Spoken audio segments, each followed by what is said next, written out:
In this video-based training you will learn an easy, step-by-step approach to systems thinking. After the training, you will know what systems are and which attributes typically characterize them, what kinds of problems do we know and why linear thinking has a lot of limitations in dealing with them, what are the main paradigms around systems thinking, how to identify elements of a system and what are the types of connections they might have with each other, how you can train yourself in systems thinking, how you can link performance indicators to your system, to monitor it, how to use systems thinking for decision making, and how to use it for strategy development, and finally how to manage with systems thinking.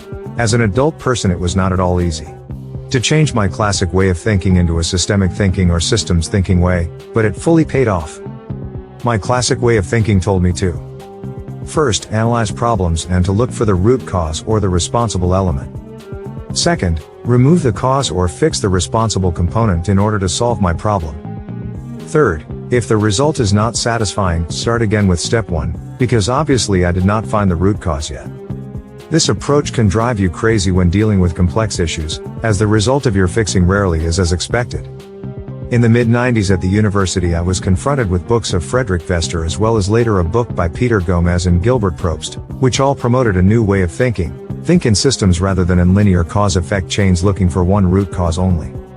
Even though I understood what they were saying, it took years before my brain started to look at things differently.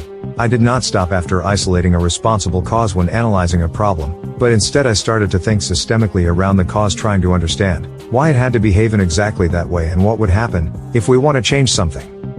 In brief, I started to look at the system that generated the problem and not the cause. The better I got in doing that, the better my decisions became and then the more satisfied I became in my own life.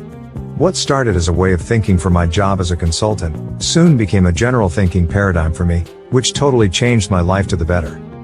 Systems thinking helped me to better understand the world around me, and better predict actions and reactions of others. These two things lead to a higher overall level of satisfaction due to clear expectations, and more success in my job and in my life. So, let's start to work on our way of thinking. Thank you for watching this video. If you don't want to miss the next one, don't forget to subscribe to our channel. Oh, and by the way, if you want to work seriously through the topic, order the accompanying material.